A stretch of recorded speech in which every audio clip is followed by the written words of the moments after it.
Yeah. Hey, hi, hello, and welcome to the 23rd episode. Even though it's our 1 year birthday, that means we did not stream every week, but we streamed That's about every pretty other close. week. Yeah, that's pretty close to every other week. I think that's good. Yeah. That's pretty good. Welcome to Games on the Rocks, hosted by Meeples Included. I am one of your Meeples. You are some of our Meeples, and I have some lovely Meeples with us today. Meeples Included is a website and community that talks about board games and other stuff too, but mostly board games, with a mindfulness on inclusivity and diversity and just being welcoming and lovely. So I am one of your hosts, Stephanie Straw, and with me today is Suzanne Sheldon, who, thank you, Suze, for producing the last 2 episodes. Oh my gosh. Like, Hero. absence makes the heart grow fonder. My heart is so fond of you.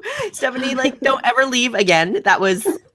It was a mess. So it's really nice to have you back. And I'm excited to be here. I can't believe it's been a year. Like, the year went by really fast. But I'm so glad to be part of this amazing group of people. It did. And also in that group is over, and I'm just going to go next down the window line, which is Marguerite over there. Yeah. Oh, hi. So I'm really excited that we're at 1 year, and I've got to thank, we're going to do toasts and everything, but I have to thank Stephanie Straw because this was her baby. She and I kind of developed what we wanted when I was starting Meeples Included as a group. And she really wanted to start some live stream, and she kind of helped us get around and find a way to do it. And it's been really amazing having you, no matter how many technical issues you have, you always power through. My you potato computer. But you bounce back, and we have like a lovely time despite that. And I have a hard time sometimes like getting disappointed and then being in a good mood. So I really think you're excellent at that. Aw, She's our hero. So happy anniversary and 23 episodes for the 4 of us. Our schedules? That's nutty.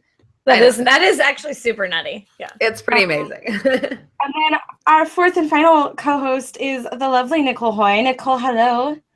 Hello and good evening to you all and all of you out there in internet land joining us in Twitch chat. Thank you for being here for this year with us. You make our lives wonderful. Thank you for being with us. Aww. It makes us. Yay. It makes our hearts warm. It is being with us and chatting with us, and it is what keeps us going. So thank you very much. And I think it's time for Stephanie to share what she's drinking this evening, because yeah, Nicole and I got ahead of it. Oh boy, you guys both on accident too, so we'll at least get to see one pop on stream, right? So that's good. So we were all gonna pop our champagne. Yeah, we were going to do it all at once.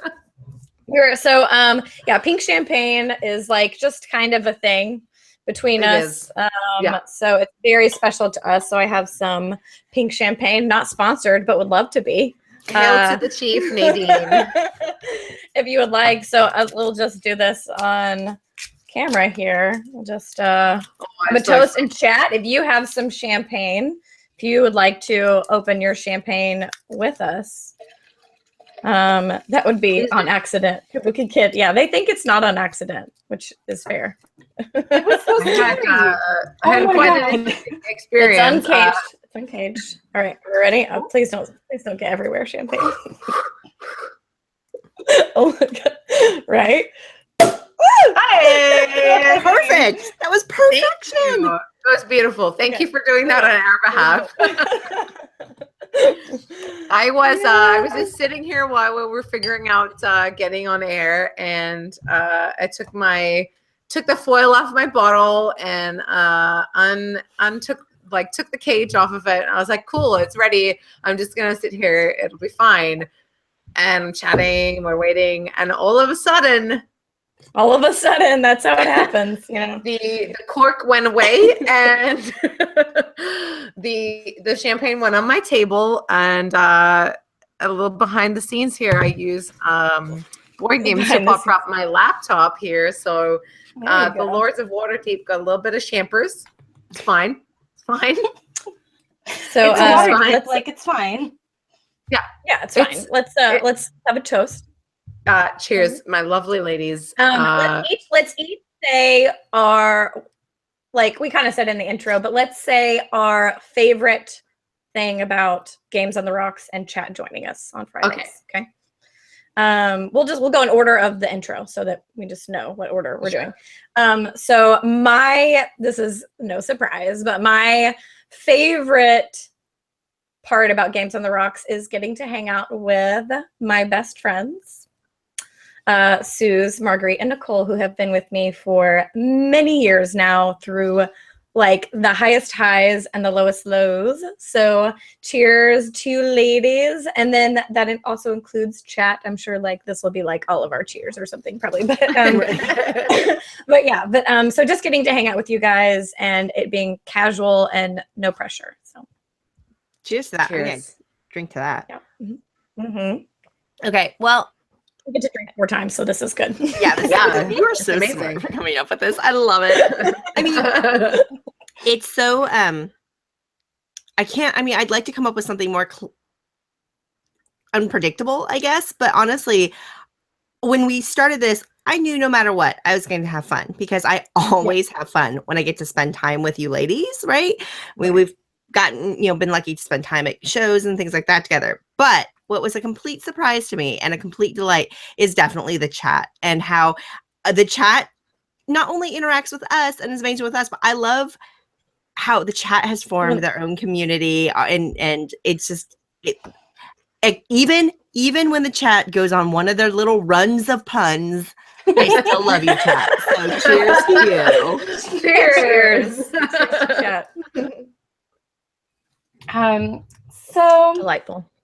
for me, when we started this whole thing up and we were discussing like how are we gonna do this, and it all just happened that none of us really go out late on Fridays or anything.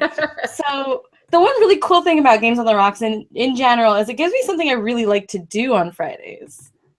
So yeah, something to Like- look forward to rather than just it being kind of like I don't another like going Thursday. out. I don't like the Yeah. people that are out on Fridays, but I love coming here and I love the chat and everyone's like generally most people don't have to work the next day, so everyone's kind of up late with us, and I know it's late for a lot of you. But I really appreciate it, and definitely getting to hang out with you ladies is like just icing on the cake. So cheers. Absolutely. to that. Cheers. To reinvented Cheers. Fridays. Yes. So I'm with Maggie. I'm not usually a person who goes out on Friday nights, but hilariously we have an event on Fridays at my work. So occasionally I will be coming from that to Games on the Rocks. And it's just such a lovely thing to come from one group of amazing family to another group of amazing family. And you 3 are my family. I love you, and the board game hobby would not be. Oh my God. Stop. It wouldn't be what it is without you 3. It's been an amazing couple of years knowing you. You give me life. I'm really, really incredibly blessed to be able to collaborate with you guys and know you. And yeah, it brings me joy. Thank you so much. Yes. Cheers. Cheers. I didn't Well, let's think get I drunk. No, I'm just kidding. No. So anyway, yeah. Thanks, chat. Thanks for all those amazing cry emojis. That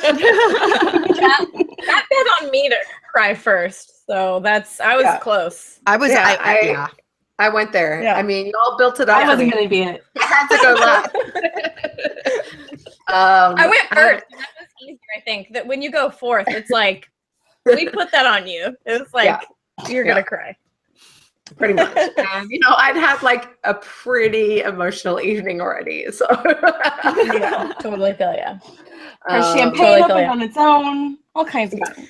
Yeah. So yeah, so it is our 1 year birthday anniversary. I don't know what do you want to call it. I feel like it's our birthday because it was the beginning of something. So I feel like we might later Nice be way of able to looking at it. celebrate an anniversary, but like we created and started something together and it's still growing, and hopefully by next year we'll look back on this and like do a reaction video and be like, look at Stephanie's potato computer and look at that quality. And maybe we'll have like Twitch alerts and maybe we'll have cool overlays. You know, maybe it'll be a lot better. So, but at the heart of it, it's us and chat just hanging out. And that's really all we need. So it is. Love is all you need. Chat is all you need. I like birthday. Birthday's more fun. It is our birthday is birthday. more fun. So on that note, you guys had talked about wanting to do the topic of talking about good gifts, good board game gift ideas, how to gift a board game, maybe how to keep track of what you might want as a board game gift, so via lists or whatever. So on that note, does anyone want to kind of like just start us off or talk about that?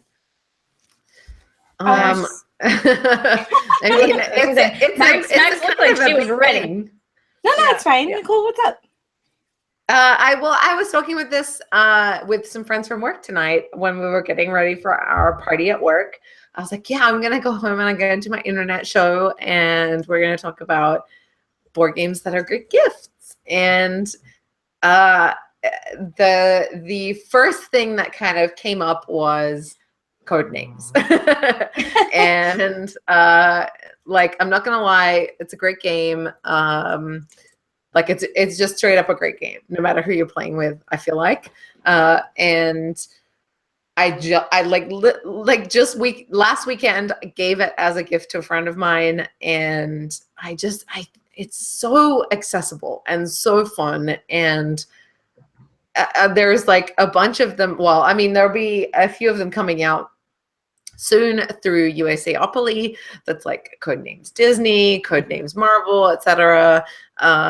But even the ones that are accessible now, so Codenames and Codenames Pictures, so fun, just so much fun. I don't think you can really go wrong with Codenames. So, yeah, Codenames is that's a really good gift choice because they can kind of, you know, that they could probably play with their friends, with their family, like they'll be able to get a lot of use out of it. And like, I guess if they end up on the crazy chance that they end up not liking it, which is totally fine, then they might find someone else that wants it, you know, pretty easily. Yeah. So that's So good. what I was gonna ask you ladies, do you gift board games? Because when it comes down to people's birthdays or celebrations or anything, I think a lot of people in my life expect me to gift board games because they're so big in my life. Do you typically do that as a gift? I'll start with Suze. Just yeah. or Go ahead, stuff. Suze.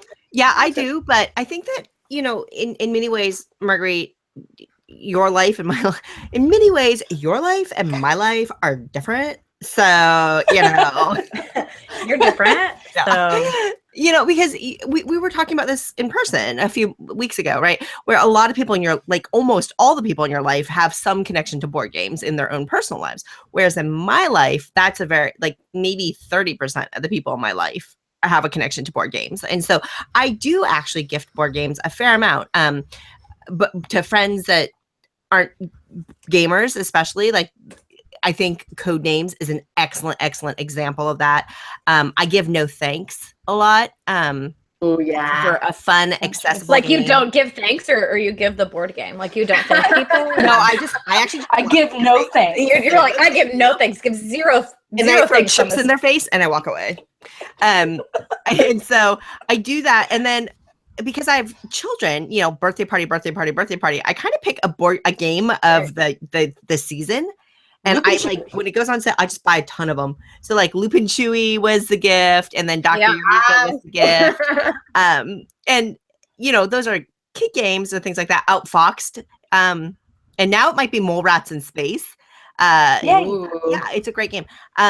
So I personally do give a lot of gifts, but I think when you're talking about gifting games to gamers versus non-gamers, it's a different thing. I don't know. What do you all?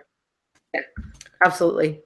I give gifts to kids for sure, especially like kids in my family, because I know that I can teach them the rules. So I know that like that's a barrier that they don't have to get over, because I think that can be a barrier. Like giving someone something like Rampage is fun, but it's actually got a lot of rules and complexity to it. And it's a really good game that kids look like they want to play, but it's actually a little bit maybe more geared towards like teens or adults or something, just because it can be so complex. But if you could teach it, then I think that that barrier is, is taken down. So I definitely give gifts to kids like within my family. Anyone that has, like Justin said it, anyone that has a wish list that's readily accessible, so I know they want these board games, then yeah, I might get them a board game. I'm the kind of person that wants to give someone something kind of personal. So if I give someone a board game, I might give them something else to go with it. Mm-hmm. Like that they know that like this is personalized, this is for you. So I might put something with it and not just do a board game if it's like a really good friend. But yeah, I give board games as gifts. If I think they'll want it, then yeah, absolutely. Totally. Yeah. Yeah. And actually, I think that the teaching barrier is a really good point. And I have done that before, where I've given a game as a gift, but I've searched out the instructional video, like from Watch It Played or Gaming Rules. And then I email them a link. And I'm like, hey, remember that game I gave you? You don't even have to read the rule book. Just watch this video. This guy's amazing.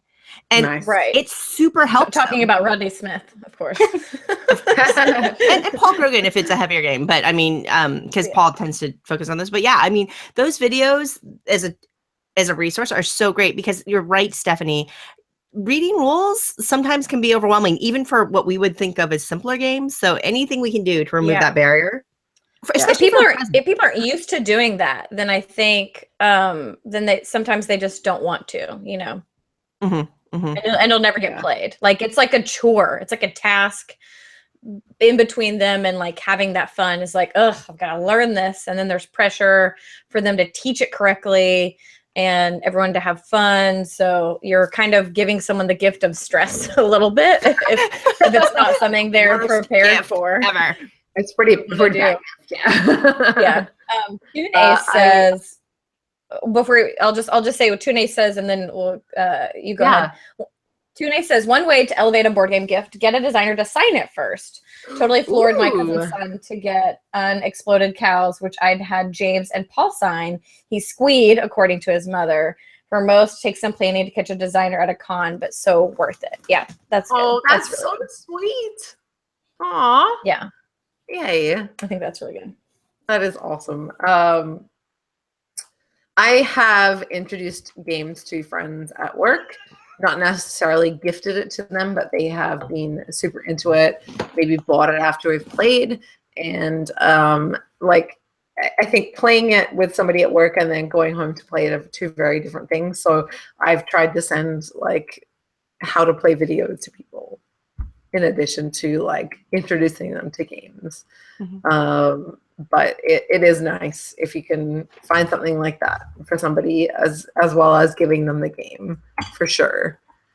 Or, like playing it with them as an introduction to gifting them the game is always fun as well. You could always like sneak gift it, like, hey, let's play this game, and then see if they like it and be like, this game is yours now. Yeah. Congratulations. You did it. And if they're like, they hate it, then you're like, Yeah. My friend Sean does that constantly, like with his family and friends back home. He is from a town a little bit north in Ontario from here, like maybe an hour away. And he'll go home and play a game with his family and friends. And they're like, this is so great. And he's like, I'll just leave it with you then. It's yours now. Like, enjoy. Because it's really hard. Like, if you play a game with somebody and you see they enjoy it, it's really hard not to just be like, please take it. Please enjoy this like game. I see you love it. And like, why wouldn't I want you to keep it, kind of thing. Yeah. Cool. Yeah, it's awesome. So he's done that with a few games now, which is pretty cute. So we have a couple of people on the team that work in game retail. And so I'm wondering, Marguerite or Stephanie, and Nicole, you used to, right? So I'm wondering, what do you see going through the stores? Like, what do you see people buying as gifts? Like, people come in, oh, I'm looking for a gift for, this age or whatever, or this event. I mean, what do you really see moving through the store as popular gifts? So people definitely often go. You go ahead. You go first. Oh no, I was gonna say our store. If people just picked things up, it's very drastically different than what they would leave with if they asked us questions.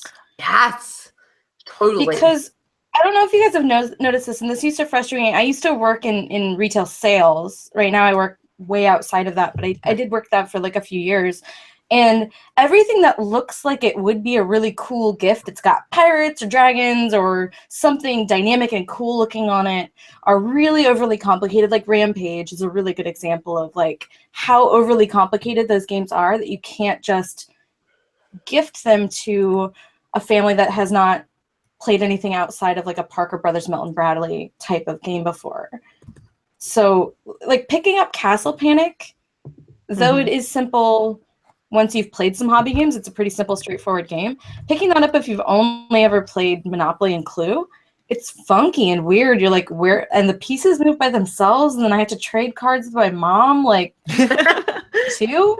Like, the kid's not going to, like, automatically get it. So I always wanted those little, like, games that looked like that to be as easy as they looked. Like King of Tokyo actually pretty well pays out if people can just read that rule book.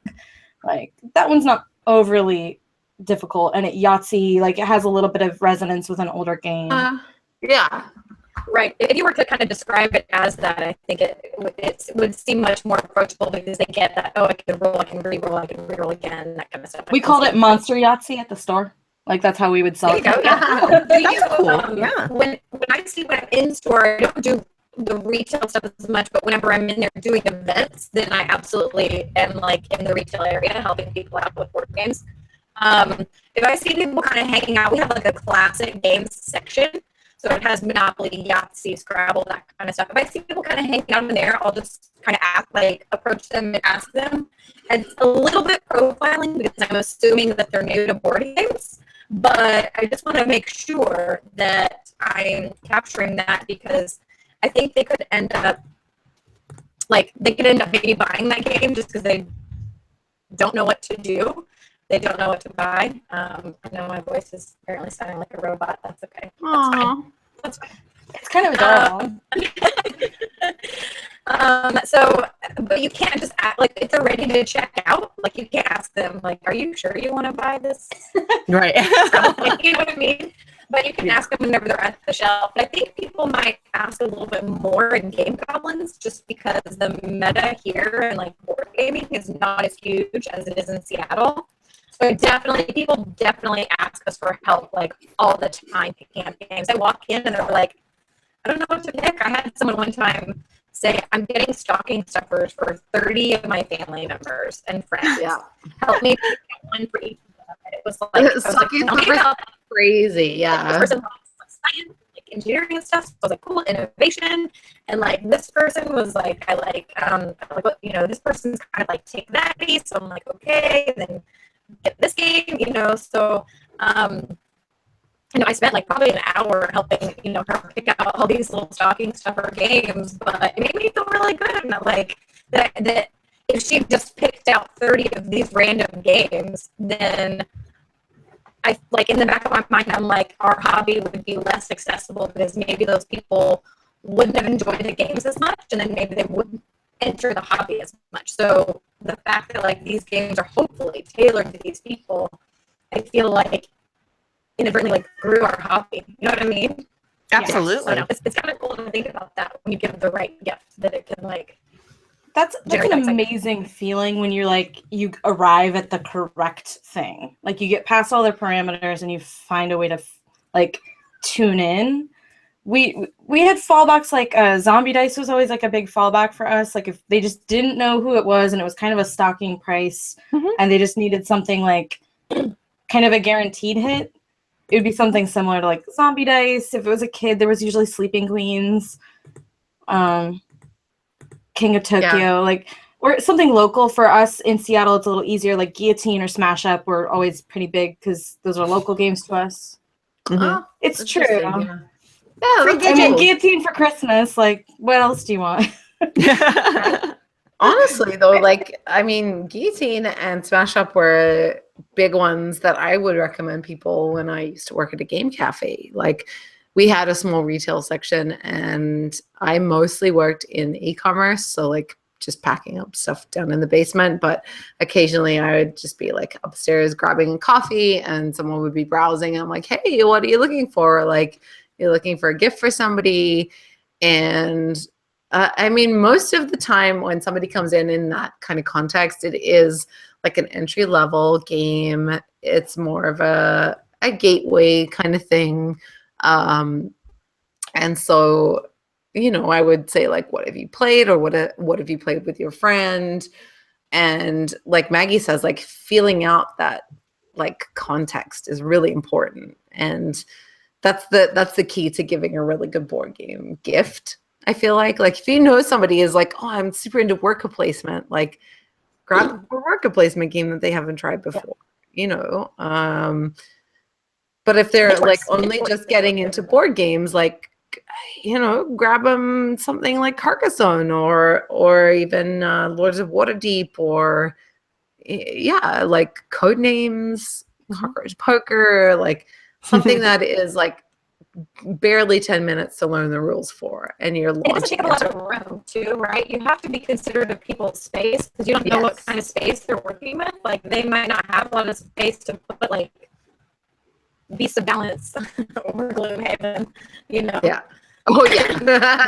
So getting like a small game is first of all, financially not a burden on you. Like, you can give just something really small, and then if they don't like it, well, you spent $10-20, and that's not a big deal. I'd like to disagree with you, Stephanie. I think that we should tell everybody to buy all of their non-gaming friends Gloomhaven.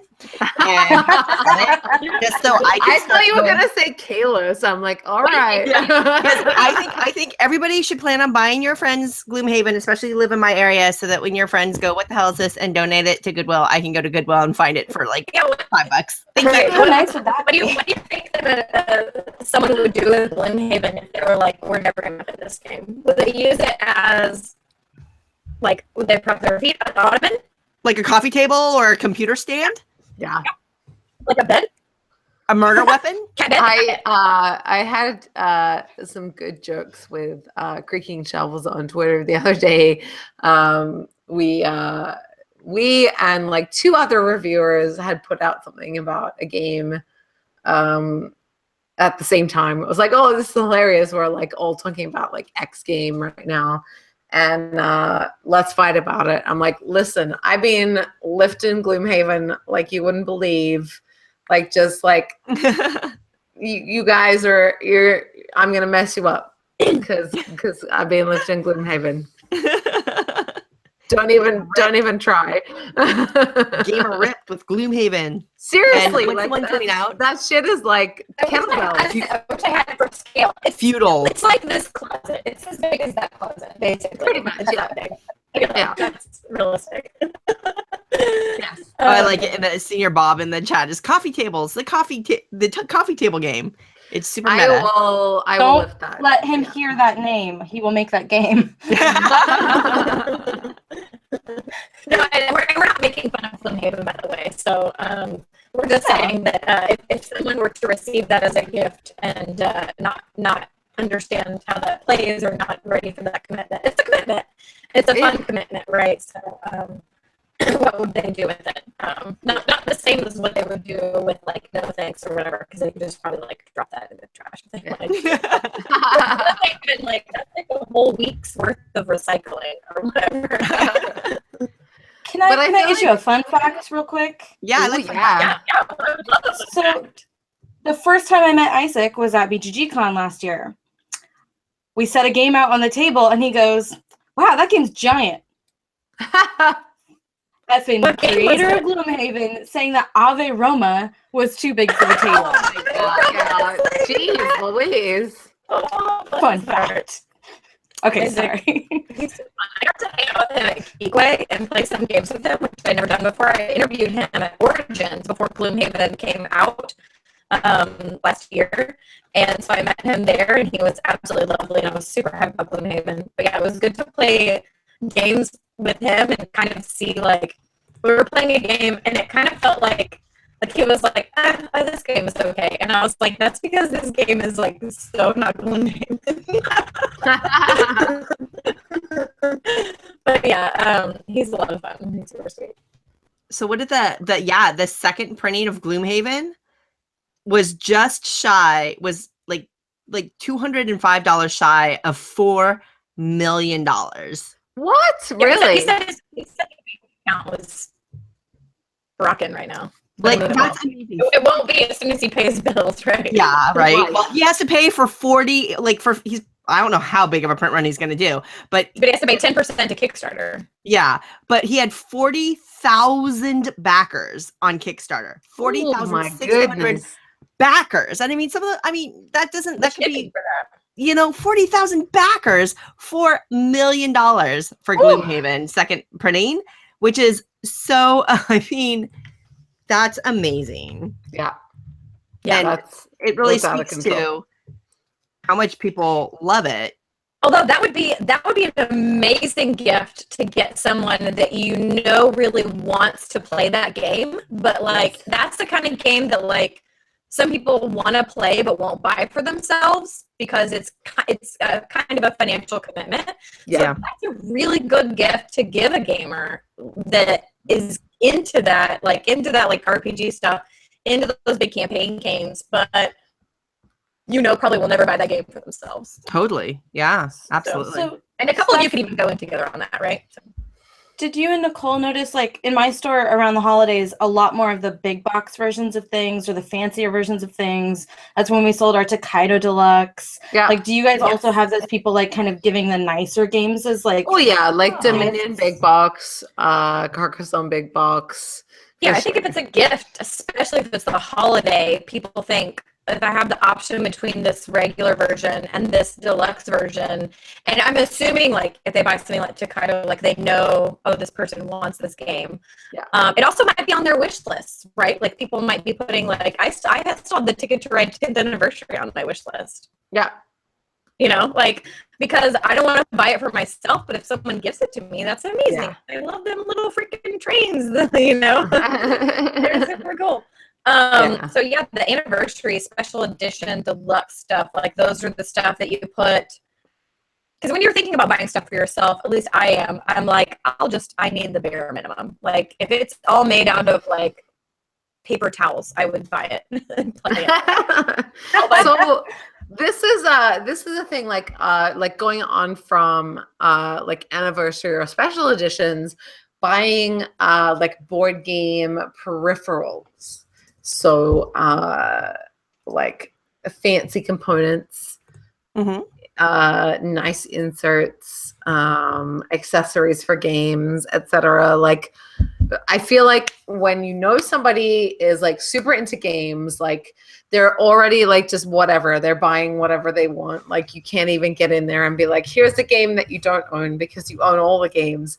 You can be like, here's a cool like insert for a game that you own, or some nifty meeples that you hadn't thought of before, or some game trays or some game trays, like like some cool enhance their games that they already have. Especially, and Board Game Geek makes that easy because if people update their list, which you can kind of tell if they do or not based on what games are on there.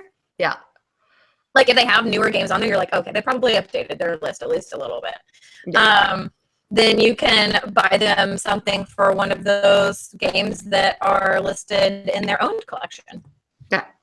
That's cool. Yeah. So I find the ingenuity of people making things for games is pretty cool. Like there are a lot of creative people out there thinking about what could be awesome and make your games awesomer. In a way, and I've got some broken token inserts and things like that. I've taken a leaf out of Suze's book and I've made some cool little felt component trays. Yeah. Yeah, like there's a lot of cool things that can, fancy up your gaming business and be a cool gift for somebody. Like, I've gotten friends and loved ones, stuff from what's their name? It's like a plate. They're Team Covenant. They make like fancy yeah. tokens for like CCGs and stuff like that. So I've ordered stuff from them before, and whatnot. So. Neoprene mats. Yeah, like a play mat. Yes. Oh, yeah. Those are good. Like some of those are almost essential to the gameplay of some of the games. Like it's not essential to okay, get it. She really has like a resting bitch face, and I think it's giddy. It's the best. Like Century Spice Road, their playmat. It's not essential, but it's like really good. It is really nice. Yeah. Wow, that's not Disney. Don't show your butt on stream. We'll get banned. It's fine. It's R-rated. It's late enough. You can show your butt. It's fine. But Century Spice Road, like those playmats that show like in Machikoro, like where cards are placed, like I think those are really good and really cool. Like no one's gonna be mad about like, oh, you got me this accessory for a game that I play all the time. Yeah. And even beyond, and I always love, I think, if you're trying to find a gamer a gift, I love the accessory idea. I love the inserts, the Meeple source meeples, the Team Covenant tokens, the play mats. I think all of those are phenomenal ideas. I also am starting to think more about because as the hobby grows, our options grow, right? The variety of offerings out there grows. So I've started to plumb Etsy a little bit more. And you can search on different game titles, or sometimes if there's a catchphrase or whatever. And there's a lot of creative things like prints or shirts or like 3D buttons and things like that are not necessarily for the game, but they're gaming related and they're super fun and creative and pretty. Like Lada Chivato is my homeboy t-shirt. Or Yeah. Rock. Yes. No, I mean that's a thing, right? There's even beyond games now, there's more gaming related things. Like I'm so addicted to enamel pins right now, and there's Nicole's like, oh yeah. Nicole. Let's not speak of Calm this. yourself. Look, if there were board game enamel pins and patches, I would be bankrupt. Poor. Yeah. She's saying it's like that doesn't exist. I don't know what to give you as gifts. I mean, if anyone wants to send me something, that's what I'm into. Just a yeah, no, that's a good idea. But there's also on Etsy, there's a lot of like homemade accessories, like little clay figurines for games that just kind of make it fun. And it's kind of cool to play something that that someone like handmade and personally did, like some special figures and stuff. Is Max gonna go get something? She's gonna go get she's my god. Maybe she was like, I got some. Wait a second. She doesn't have her second drink prepped. Well, I can also drop in another example of that is everybody knows Rado, right? Probably everybody in this chat knows who Rado is, Richard Ham, right? And his wife is a glass artist. Oh yeah, Jennifer Ham, and she makes like all these little she makes jewelry and stuff like that, but she makes like pawns. She makes these blown glass pawns that are so gorgeous. And that's cool. When you're thinking about something unique and beautiful that you can give a gamer that they probably don't have and would probably really appreciate, like I think that those are super duper cool. If you haven't seen them before, it's definitely worth checking those out. So I want to get bigger on the screen, but so this is one of the Jennifer Ham dragons. We were just I don't know if you can see him. Here, hold on, let me lock on Mags. Okay. Yeah, nice. So a year or so back, I bought myself a first player marker from Jennifer, and it's a skull. I thought I had it nearby, but it's across the room. But this is a little dragon guy that she made. That's so cool. That was gifted to me from a friend. And I also grabbed, because I thought I had my first player marker, but I didn't. But also Daniel Solis's wife, Anna or Anna, and I've never met her, so I don't know how she pronounces her name. Oh, Megan. Or Megan. I'm sorry. Her. Yeah. Oh, it's Megan, Megan that's her underscore Twitter. AG. Her Twitter, yeah, her Twitter. That's her Twitter Okay. handle. Anna.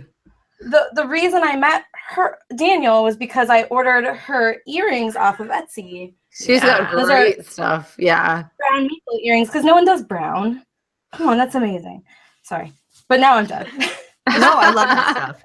And that's a great call out too, because I ordered, I'm not as handy as you, they're not right here, but I ordered Christmas tree ornaments from Megan's shop. And she had all these meeple cutouts and they were so pretty. And it's like you had the circle with the, like you got the positive and the negative. So you got this circle with the negative meeple cutout. And then you also got the positive of the cutout. And those were all little ornaments, right? And so I had little meeples on my tree. And my husband, who doesn't game, is like, what are these ornaments of? And I'm like, just never mind. Yeah. They're cute. Just let it go. I There's at the one more that I first, want to talk about real quick. Sinistragram or Sinstagram. God, what is her name? oh yeah, Cineful. I'm not Cineful Eye, but there's a woman on Instagram that has an Etsy channel. She made my tiger meeple pillow. Yes, yeah. Oh, yeah. She's amazing. Oh, I don't wait. No. I know. You got to find her handle. I'm looking. Hold on. Okay. And I think it's I think it is Instagram. She does a lot of textile stuff, just like board game related and other. Yeah, it's Sinstagram. So SINNSTAGRAAM. It's amazing. It's a whole lot of letters. I'm gonna put it in this chat. Yeah. Woo. It's so good. Yeah, the thing she makes is amazing. So have you guys ever received a gift board game? Like, I've heard stories of people going like, oh, my family knows I'm into board games. And then they get their so their family doesn't really know like what Monopoly. Yeah. and they get them. So they get them. So have you ever gotten a board game that you were kind of like, Yes. I get at least one Ticket to Ride and one Catan every single year. No joke. Wow. Oh my God. I am not those kidding. are good games, but I'm laughing because it's just like, and the latest one was I have now 3 copies of Terra Mystica. Oh my God. These are super generous, wonderful humans wanting to do something nice for me. Wow. But what I will say is if someone dedicates their entire life to something, don't think you're going to outgame their game. Yeah. Mm-hmm. right? Maybe check what they've got. Yeah. Like if I'm like, I don't know, like I wouldn't, if you work for a board game company for one, right? Like, yeah, you're not really wanting for games in that case. yeah, probably not, but you might be. And that's good. But like, you probably have a wish list or like check and see what they have or be like, and there are ways to bring that up subtly, right? Like, hey, Mags, have you played Ticket to Ride lately? Right. And then Mags could be like, yeah, I own it, or no. Yeah. So You know. there's There's a way that you can ask without giving her 3 copies of Terra Mystica. I feel like that is like epic level overgifting. I got a couple of years ago when I still was with my partner. We got a gift from his parents that was it was an expansion for Cards Against Humanity that wasn't Cards Against Humanity. It was like Crabs Against Humanity. Yes, it was Humidity. Crabs Against Humanity, and I was like, we're never going to use this. yeah. Like it's literally something we're never going to use. But maybe you can like regift it or something, you know. Yeah. Well, I mean, it's his problem now. Right. That's true.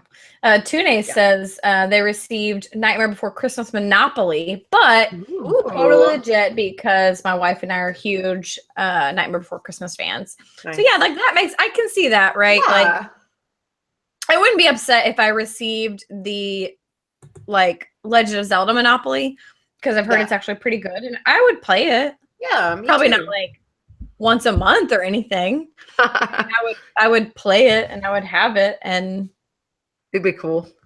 yeah, it wouldn't be the worst gift that I ever received.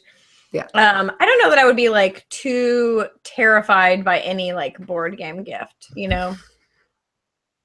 Yeah. Just because like I feel like I could do something with it no matter what. like Absolutely. give it to Like, unless it's somebody like or- something Cards Against Humanity related, which I just am like kind of detached from right now, I don't think I'd have a problem. So one of the things, Stephanie, you've mentioned a couple of times that I wanted to revisit is the idea of a wish list. And I'm curious, like when we're talking about being gamers and how sometimes we can get a few awkward games handed to us and things like that, like duplicates or things that wouldn't necessarily gel with our taste. But so I'm curious, how do you all handle wish lists? Do you keep it on BGG, which has a really nice system? Do you keep it on Amazon or are some third-party wish list system? I mean, how do you handle that? Do you handle it? I absolutely. So one of the first things that I do when I'm getting someone a gift is I check to see if they have an Amazon wish list. And so this fun thing that I used to do is I used to purchase the oldest item that they had on their Amazon wish list. So like the very first item that they ever added to Amazon wish list, which is usually like something like totally random, right? Mhm. Something they probably thought that they would buy for themselves, but didn't maybe, or maybe they did. I don't know. And so I hate it when people don't have a wish list. But yeah, I keep a wish list and I have it separated on Amazon and also Board Game Geek. And it's for the most part updated. I forgot to update it before the BGG Secret Santa stuff. And I have now 3 copies of Hyper, which is fine because it's a good gift. So, but yeah, I forgot to. I'm looking at 2 of them right now. But I forgot to update it. And it was on my wish list as like a must-have because I really wanted it. But I ended up buying it for myself like right before on Cool Stuff whenever they had this huge sale. So, yeah. But yeah, I absolutely use BGG wish lists and Amazon wish lists for myself and update mine, and then also to look at other people's wish list. Absolutely. I don't feel like I don't feel like I have a lot of people who would gift me board games. So like I have a BGG wish list, but like I don't know. I'm not very good with an Amazon one. Like I have I have really random stuff from my Amazon one, not board games. Mostly because Canadian Amazon is terrible. Oh yeah. Yeah. Yeah. I think about that. But do you do a BGG one? Absolutely, yeah. Yeah. So there you go. Yeah. Look, see, Daniel Newman says I keep my BGG wish list updated, but it's only for my own sake. Yeah, and same for me. Like I buy stuff off my own wish list too. It's like it's a good reminder. Of things that I want. Like I'll go on there and I'll be like, oh yeah, I do want that game. Yeah. Well, that thing.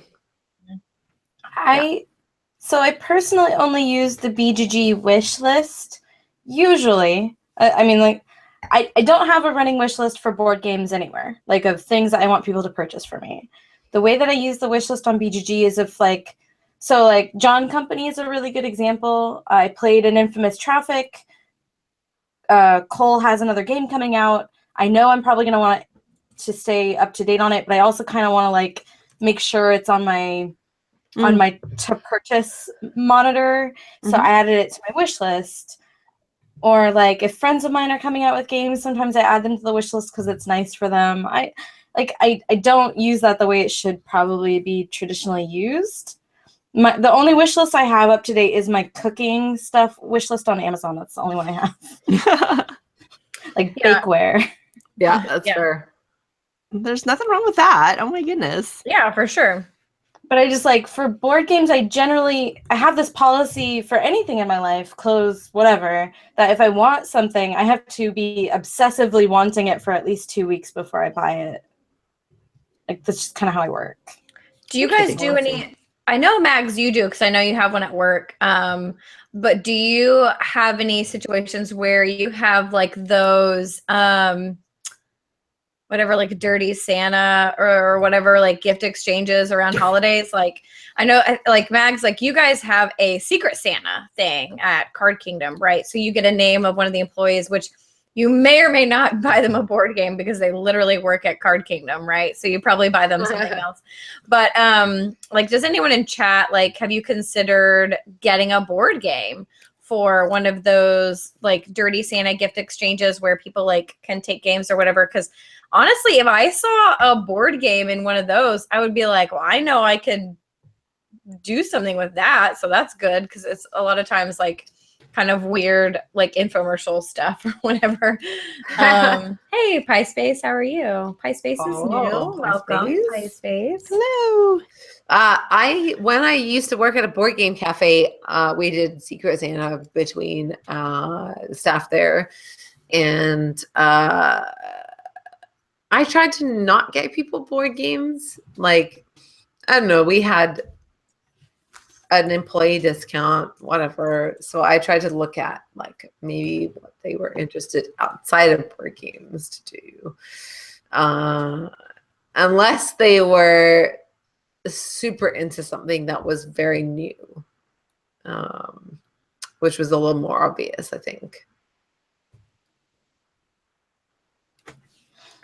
Yeah, the Mags, you just said in chat, the work Secret Santa is half amazing and half just fine, which is like every Secret Santa, right? And it's hard to try. So what if you were? If you're lucky, it's every Secret Santa. Otherwise, it's just fine. We have so many people in our company now that like about you don't know even what they want, right? Well, 3 of the gifts will be like people that have been working there for 1,000,000 years, and there'll be these super personal, amazing gifts. You've probably seen Chris Rollins has that like motivational thing that was made by a woman that used to work with us, and like so 3 or 4 of the gifts are like these lifetime safekeeping like amazing things, and then the rest of them are just fine. I got a goofy gift last year. It was a pack of different tiaras and a cup I could draw on. So like, it's fine. It's not that's fun. like, it's an activity. Yeah. Fine. You probably wouldn't ask for it. You wouldn't be like, man, I really want that drawing cup. But dang, did I wear some tiaras that night. But you had fun at least, that night and whatever. So so I participate in the BGG Secret Santa every year, the BoardGameGeek.com Secret Santa. Half the others are fidget spinners. I don't know. It might be over with by December for sure. Maybe by space. So I participate in the Board Game Geek Secret Santa, and a lot of people will kind of ask questions. They'll do like a little mini survey, which I think is cute and cool in those scenarios. And you can do it from this anonymous username. So I asked, I look on their list, look on their BGG wish list, right? And see what they want. I see what they already have, what types of games they already have. So what are they into?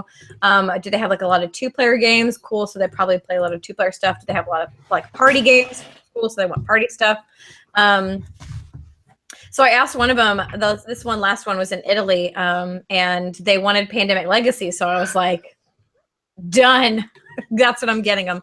So I asked them what their favorite color was, blue or red, so that I knew which Pandemic Legacy to get them. And I don't know if they like figured that out from that question. And I asked them some other questions, like how many people are normally in your game group, and like how long do you normally have for gaming? And I think those are like some pretty good like standard questions to ask someone if you want to get them a board game gift. Yeah. And you can ask that if you want it to be secret. Like you can ask that, I feel like, in a pretty, like non-telling way. Yeah, like a clever way. Like, hey, like you play board games. Like when, where, how many do you normally have when you play board games? You can ask those questions, and that will definitely help you better purchase a gift for them. Because if you're like, oh, everybody loves Codenames, but maybe they only ever play 2-player games, and Codenames is decent, 2-player-ish. Codenames Duet might be better, right? It is so but if you get them Codenames going like everybody loves Codenames, but they never get the opportunity to play that because they only play with 2-player, then like maybe that's not like the best game. And vice versa, if they pretty much like only go to big events and play party games, getting them like hyper, then they might be like, well, I can never play this because I feel bad because I always have like 6 people in my game group, and so I don't want to like split that and just play 2 or whatever. So I had to stop doing Secret Santas. I'm one of those people, like, What, do you mean, those people? Who are those people? I'm one of those people that like after a few too many times of going through the secret account and asking questions and looking at wish lists and trying to put a thoughtful package together with some local treats and all this other stuff, and then like getting a game shipped to you from Target that was not anything close to what anything, like no indicators, or like nobody ever emailed you or sent you a message of like asking you questions. Like it's just it was I mean theoretically I should be it's the spirit of giving and it's all about making somebody else happy and things like that, and that's what it should be about. I am just too selfish of an individual to get there. So after like I think 2 or 3 fairly disappointing Secret Santa experiences, I just can't do it anymore. I wish I could. Like maybe Stephanie, if I had you as my Secret Santa, I'd be in love with the whole thing again. It's just I wish you had been my Secret Santa, Stephanie. That's all. That's all. We actually did a friend Secret Santa thing. Oh yeah, I remember that. Yeah. I got a little a cute little Adventure Time thing out of that. Yeah, I got some cute stuff too. Go ahead, Max. I was actually I've only done one of those once, and it was the Reddit board game switch or Secret Santa. Oh, and I sent them that. Yeah. Well, I did the thing. I went through their wish list. I sent them the questions. I sent them this amazing care package. Like, this is a care package that if I had given myself, I would have been more than happy. And they reported me for not having sent anything. Oh, that was delivered and signed for. So that's been my experience. I'm actually banned from the Reddit gift exchange. Oh my gosh. Oh no. Oh no. That's awful. And fun fact, I didn't get anything from myself. So I do think that if I'm going to spend the time and effort, I'd rather do it for my friends. And I don't celebrate those holidays, so I'd rather just do it randomly. Like, I know I've given you guys little itty bitty things like here randomly. That's just kind of that's my thing. That's my thing. Oh, yeah, it doesn't have to be a special occasion. Yeah.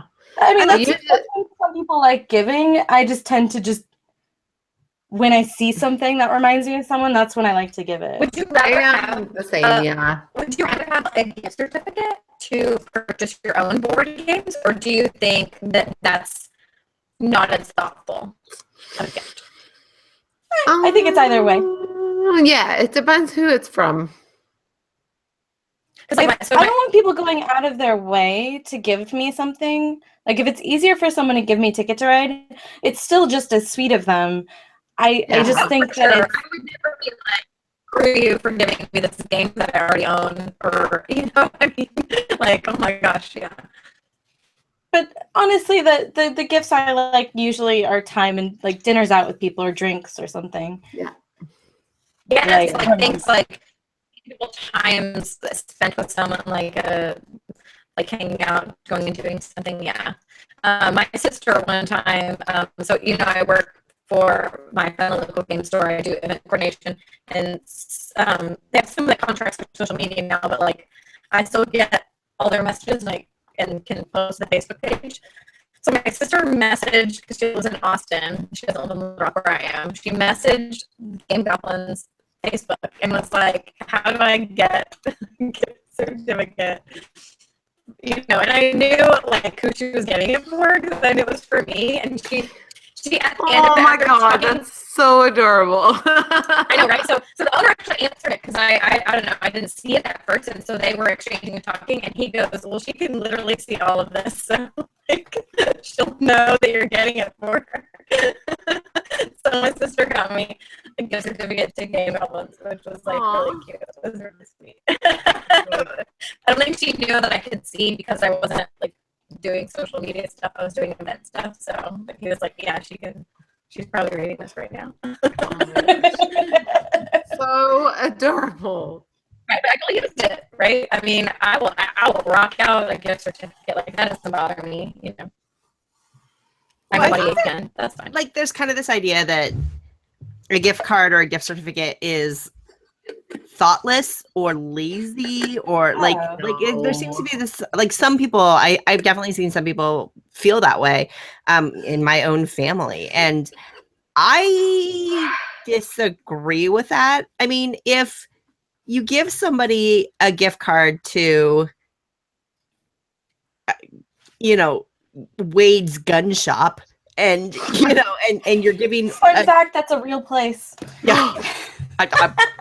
If you're giving somebody a gift card to Wade's gun shop and they're not an enthusiast or interested in that, well, then that is thoughtless. But if you give somebody, like, if somebody's a gamer and they're a gamer, and you give them a gift card to a local game store that they enjoy, I think that's a fabulously thoughtful gift, because you know that they can make use of it, and you're not giving them something that they may already have or not enjoy, and make it awkward. Like, you're giving them the gift of freedom of choice in a place that they love. And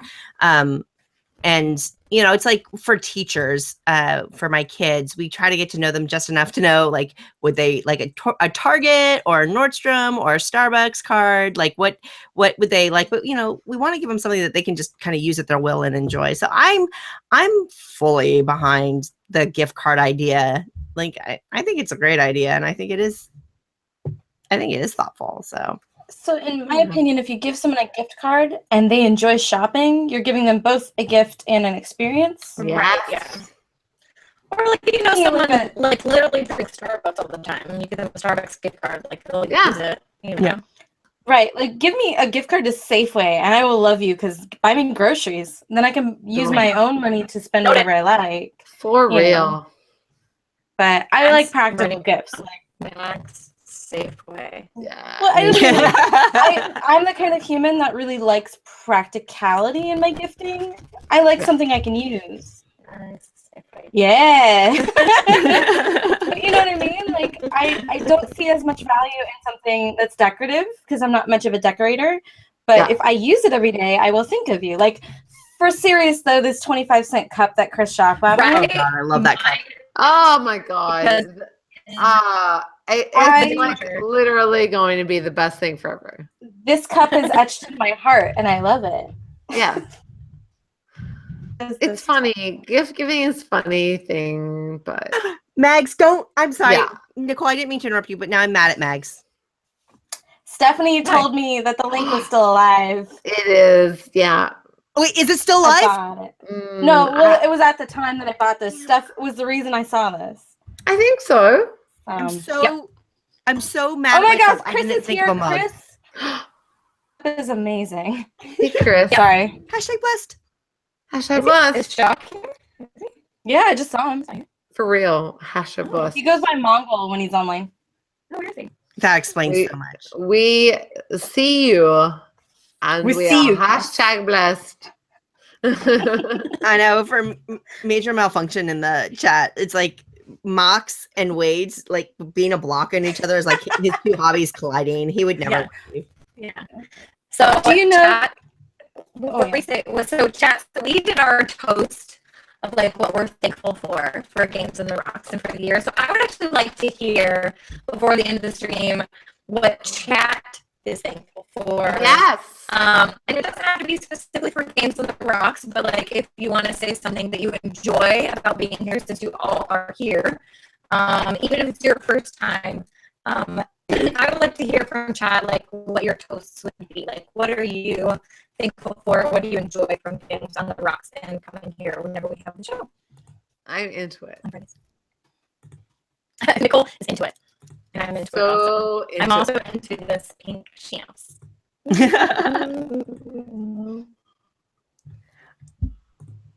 Maggie called Chris out. I see you. I was. Chris.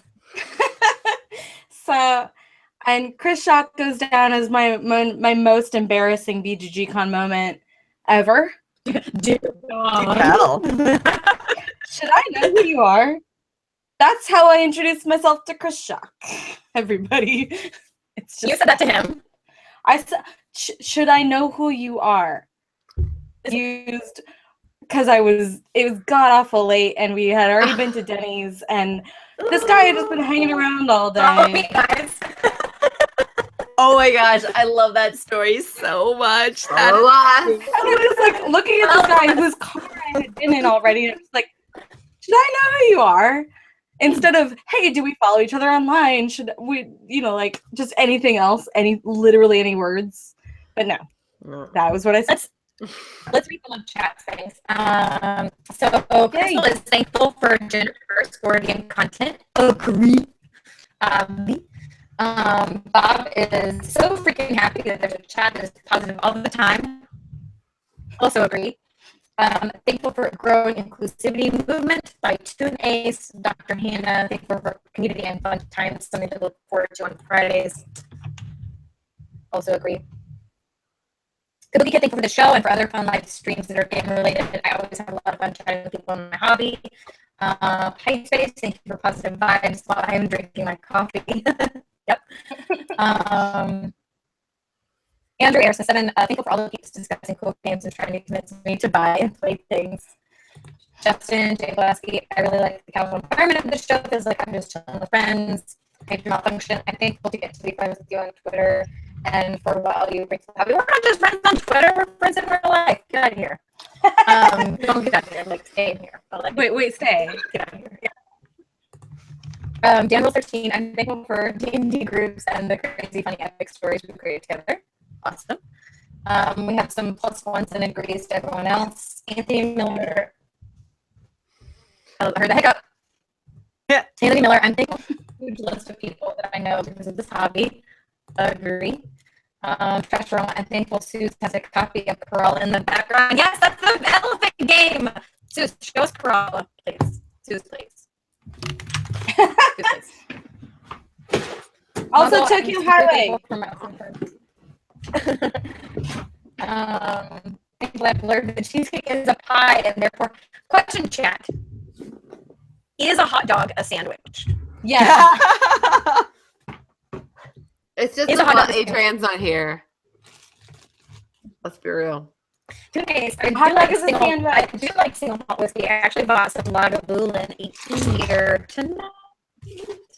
And I went to the Nativity. Okay, so here's Corolla from Cosmos. Ooh. I'll be So honest, pretty. I have not had a chance to play it. I literally got it yesterday. But look at this shiny. Ow, please explain. So shiny. I And have it in the shops right now. Please to explain how to obtain this game. pardon? Please to explain how to obtain this game. You purchase it in the shops. Why is there frowny faces? Where? Yeah, you can buy distribution right now. Really? Oh yeah. Yeah. I mean, I got it in both shops. but the point isn't. Can you see this? Okay, yeah. Let's talk about you. Can you see these elephants? Look at that foil. And you get like this green, That matches your outfit. and there's blue, and they're gorgeous. And like I think you can see it on the camera. Like there's this gold detail. Yeah, like a gold foil or something. And Chat, what very nice. elephant would you be? Only And, four, like- purple, blue. Like you can see, like they're huge. They're ginormous, and you get to put them That's on really these pretty tiles. Like Oh, show more of the tiles. like it's really it's soups rad. So I mean, So I'll talk about sandwich. so anyway, Corolla, man, and I love and Cosmos also did Oh, the exit game that I'm totally in love with these silly escape room games right now, and the exit series. This is the abandoned cabin. I'm trying to get everybody that I know on the planet to play it. Like, oh my gosh. The secret cabin one. I'm gonna try Secret Cabin tomorrow. Yay! Okay, so that one is apparently it's the easy one or whatever, but so much fun. Amazing. There's like easy, medium, difficult, whatever. So they're all fun. I don't care. Hot dog and sausage stuff. Okay, so the definition of sandwich is 2 pieces of bread with something in between. The definition says usually involving meat and cheese. I disagree with that. But 2 pieces of bread and something in between. A hot dog, not 2 pieces of bread. It's a bun, that's one. It's a Just solid saying, a sub sandwich, like when you have a split bun, piece of bread. is still a sandwich for most people. but it's called a Yeah. sub. It's a specific category of a sandwich. Right, a And hot dog you is know, a specific sandwich. but you don't know. And so is it a hot dog? Do you say I'm gonna have a hot dog sandwich Yeah. right now? Yeah, that would be correct to me. You would say I'm gonna. I don't even eat hot dogs. and You that would would be say correct. I'm gonna eat a hot dog sandwich. In Yeah, just to mess with you now. I would totally say it. Every time I see you, I'm gonna ask for a hot dog sandwich. in Australia, let's be real, peeps. Let's, Yeah, let's be real about We're this. losing Nicole. Nicole's listening. we don't have hot dogs. We have a thing called a sausage sizzle. Is it But you have to do that outdoors with lots of beer. Shh. a sandwich? It's a sandwich. Oh, It's a piece of bread that holds a grilled sausage and some onions. And it's definitely a sandwich. oh my gosh. Hot dog is not a sandwich. It's not. It's not a sandwich. A hot dog is a hot I dog. will fight you. It's my right as an Australian to fight you on that. This is the literal best ever. Burgers are not safe. It had to happen. It's- I it's a mean, Max, is a burger a sandwich? Yeah. yeah. So why on the menus do they say burgers and sandwiches? A hamburger sandwich was one of the ways that a burger used to be referred to. Why do they say Yeah. burgers and sandwiches? Why wouldn't they just say Because we like to abbreviate things. That's not an abbreviation. You Americans. Are you saying a BLT isn't a sandwich because you call it a BLT? No, you wouldn't say BLTs and sandwiches. Wait, what? You would have a category on the menu that says BLTs and sandwiches. It would say sandwiches, and BLT would be listed underneath. Right, a hamburger just denotes what's inside the bread. Stop faking. It's all sandwiches to me. What am I faking about? I'm okay with my open-mindedness about sandwiches. Let's open up this Merriam-Webster. 2 or more slices of bread. So one thing I will This is point out that Adrian will tell you is that NASA Disagree. says that a hot dog is a sandwich. And NASA there- rules the world. Those crazies over at NASA. What? What do they know? Come on. Wait, so I'm confused. So if I got here. I'll never. I'm really confused. If a hot dog is just sliced up into like slices and then put on a piece of bread, is it a sandwich then? Right, like is it like a Is it a form sausage chopped? I Is it a tubular meat No, thing? At the point that we're talking about tubular meat, I think we should end the stream. really thought it was the hiccups that would do it. I thought, yeah, Nicole. I'm sorry. Don't apologize, baby. You are amazing and magical. It's I love you all, and I'm really happy about this birthday. I can't tell you. Yes, I'm just happy that we kept it together. Like, I don't know that the chat knows how like stupid busy this group of 4 people is, but stupid busy. super busy in that, like, my champagne bottle decided before a schedule to pop. And Oh my gosh, this is the best. I love Yeah. you, Nicole. You're amazing. Amazing, so much fun. I love it. Okay, so and also that it's almost 1 a.m. It is almost 1 a.m.